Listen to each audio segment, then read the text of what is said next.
श्री राजकुमार। धन्यवाद सभापति महोदय।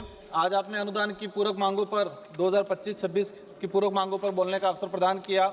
मुख्य बजट में जो बजट का प्रावधान था, अधिकतर ये कह सकते हैं कि ये कागजों या वो पाइपलाइन के अंदर फंसा हुआ है जो ग्राउंड पे नहीं जा पाया है, तो उस पर विशेष सरकार ध्यान दे।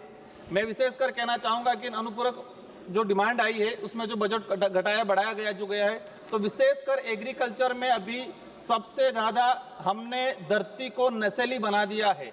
यूरिया डीएपी जरूरी मानते हैं, लेकिन इतना आदि हो गया है जो भविष्य में हमारे सबके लिए घातक होगा। तो सरकार ऐसा प्रावधान करे, ऑर्गेनिक खेती पे फोकस करे, और जो ऑर्गेनिक खेती करने वाले जो किसान हैं, इन किसानों के लिए एक प्रावधान किया जाए कि वो तैयार कर रहा है तो वो कहाँ बेचेगा, उनके लिए अलग फसल खराब हो जाती है तो अलग से सब्सिडी देने का प्रावधान करे। मैं विशेषकर कहना चाहूंगा कि अर्थव्यवस्था की बात होती है तो भारत देश पे आज वर्तमान में आंतरिक और बाहरी कर्ज 181 लाख करोड़ रुपया है, और उस हिसाब से देखा जाए तो प्रत्येक व्यक्ति पे, अगर राजस्थान की हमारी बात करें और पूरे देश की बात करें, प्रत्येक व्यक्ति पे 86,000 करोड़ रुपया आज कर्ज है। इस स्थिति में देखा जाए, आज हम कह रहे हैं, पहले सुनने में आता था डॉलर रुपये से गिर रहा है, तो आज डॉलर मतलब रुपये के मुकाबले डॉलर की वैल्यू बढ़ रही है। और ये सुनने में आ रहा था कि काला धन लाएंगे। ये काला धन कितना आया? देश की जनता को कहा गया था कि 15-15 लाख रुपए देंगे, वो 15-15 लाख रुपए आज 2014 से लगा के आज तक की बात वो कहाँ है, वो कोई समझ में नहीं आया। आज वर्तमान में जो देखा गया है, जीएसटी को लेके बात उठी, जीएसटी को घटाने या बढ़ाने की। पिछले कुछ समय से हम देख रहे हैं कि जीएसटी के नाम से डंडीरा पीटा जा रहा है। तो जीएसटी बढ़ाया किसने था? 2014 से लगा के 2025 तक सरकार किसकी थी? जीएसटी बढ़ाया। जीएसटी बढ़ाने की वजह से 2,30,000 से अधिक छोटे व्यापारी देश के जो थे, इनका व्यापार धंधा खत्म हो गया। माननीय सभापति महोदय, मैं कहना चाहूंगा कि ट्राइबल एरिया में जीएसटी का कलेक्शन होता है, पर इस जीएसटी का लाभ ट्राइबल एरिया के लोगों को नहीं मिलता है। यहाँ जीएसटी सिर्फ राजधानी के आसपास या बड़े शहरों में ही तक सीमित रह जाती है।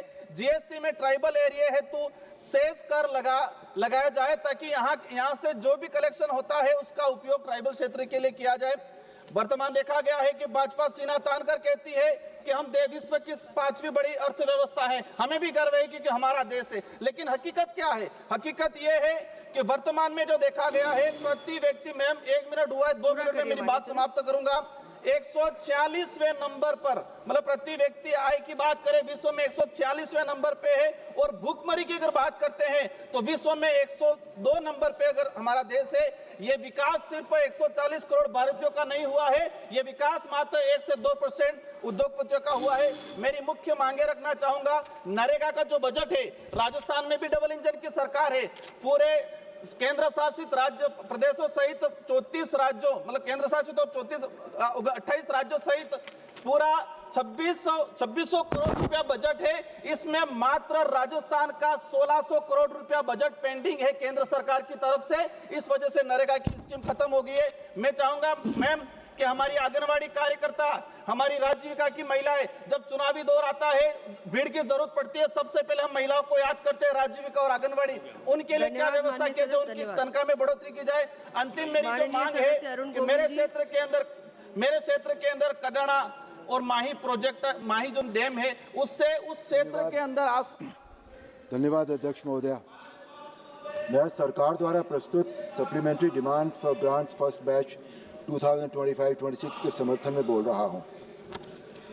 Although I'm known professionally as an actor, but I will not be playing for the gallery like most of the opposition members do. I'll not discuss the numbers